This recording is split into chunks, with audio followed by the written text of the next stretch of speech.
Fala galera, sejam bem-vindos a mais um vídeo do meu canal. Bom pessoal, eu sei que eu tô um pouco ausente, mas é porque eu tô fazendo minha monografia, meu trabalho de conclusão de curso, o famoso TCC, e isso tem demandado muito tempo na minha vida. E no vídeo de hoje, galera, depois dessas desculpas esfarrapadas, é um vídeo que é pedido por muita gente, não só aqui no meu canal, nos comentários, mas em Facebook, em Instagram, em mensagens. Eu sempre quase recebo, pelo menos uma vez por semana, alguém me pergunta, e aí, né, sobre o tema que eu vou falar hoje. Eu quero falar um pouquinho pra vocês a minha visão sobre o inglês pós-intercâmbio, né, que é quando você fica um tempo no exterior, volta pra cá, como é que eu tenho mantido, ou pelo menos tentado manter, o nível que eu tinha lá fora para aqui no Brasil. Sabe que é muito diferente, porque lá a gente tá imerso 24 horas, falando inglês, praticando, então quando a gente volta pra cá é aquela coisa, e aí, o que eu faço? Então eu queria falar um pouco pra vocês sobre essa minha experiência. Então vamos lá, bora pro vídeo. Bom pessoal, pra começar, eu sei que eu não faço muito vídeos falando sobre inglês, mas é porque tem um bom motivo pra isso. Eu acho que no YouTube já existem outros excelentes canais que fazem vídeo,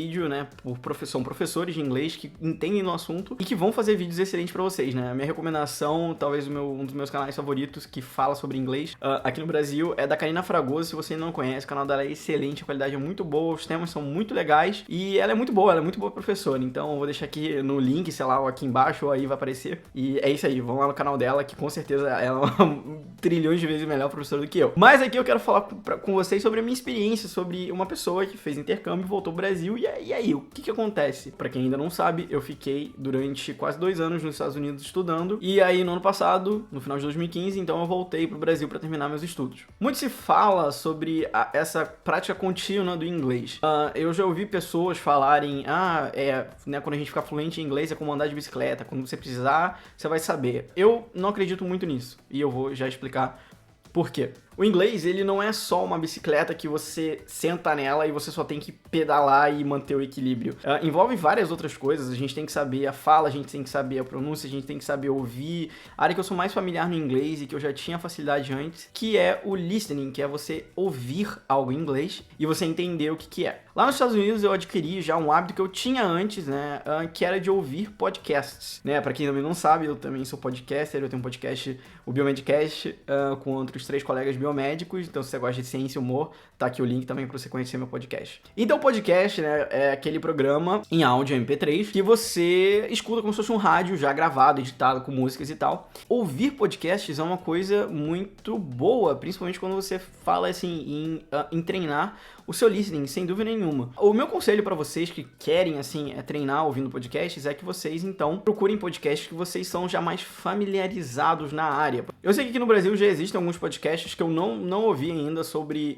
inglês. Tem o Inglês Todos os Dias, né, que sempre tá lá nos populares do iTunes quando você vai pesquisar sobre podcast. E também pode ser uma ferramenta boa. Eu ainda não sei porque eu ainda não parei pra ouvir, né, confesso. A segunda dica, quando a gente se trata de listening, é obviamente você, por exemplo, ouvir músicas em inglês e ver como é a letra delas e qual é realmente o significado. Isso é muito bom, né? E, claro, quando você vê Netflix, né, você ouvir uma série que é feita em inglês, e nesse modo, né, Netflix da vida, eu consigo praticar tanto a minha leitura quanto, né, o listening. E, claro, não podemos esquecer dele, o YouTube. O YouTube tem vários YouTubers, é óbvio, né, que são de outro lugar. Procurem vlogs, assim, que despertam interesse em você e que podem, né, te ajudar a praticar o seu listening. Procurem YouTubers legais lá da gringa que, né, te estimulem a ouvir e querer entender o que eles falam. Agora, indo pra parte da fala, eu ficava pensando com quem que eu vou falar, será que eu vou conseguir praticar minha fala? E por incrível que pareça, eu adquiri também um método alternativo de, se você não tem ninguém pra falar no inglês, né, algum americano nativo,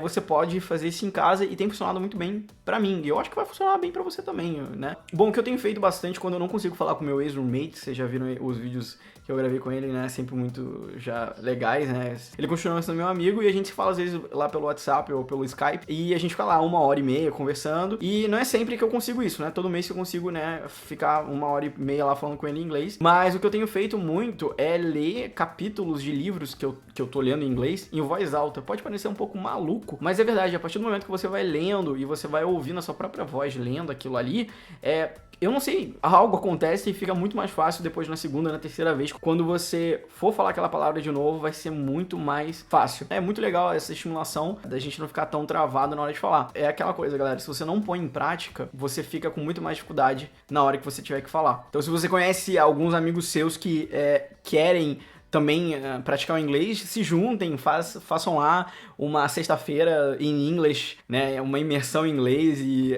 vai ser engraçado ao mesmo tempo. Arrume pessoas que queiram e tenham vontade de falar, porque vai dar certo também. É muito legal, essa experiência é muito boa. Saindo da fala agora, indo pra parte de leitura, que talvez é o que eu tenho praticado mais também, assim, da mesma forma que o listening, a leitura é essencial. Eu leio muito livro em inglês.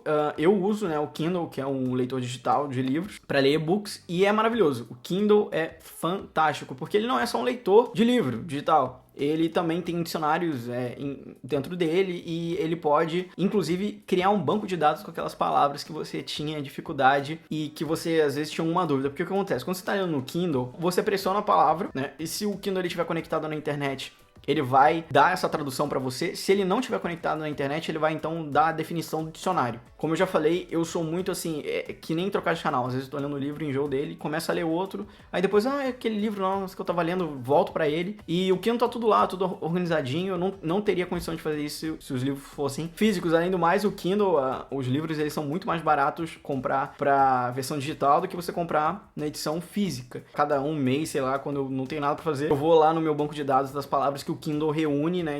Toda palavra que você marcou, o Kindle ele vai lá, vai mostrar as palavras que você estava em dúvida e você dá uma revisão para saber se você sabe aquelas palavras ou não. Ler livros em inglês é a única coisa que pode, né, potencializar e deixar a sua leitura fluida como era, sei lá, antes, né, no meu caso. E talvez, pessoal, o tópico que eu menos treino e que eu sei que eu deveria treinar mais, que é a escrita. Eu tenho mais treinado, por exemplo, quando eu escrevi artigos em inglês. Então a minha escrita é a que precisa mais de cuidado agora, desde quando eu voltei, porque faz tempo que eu não coloco ela em prática.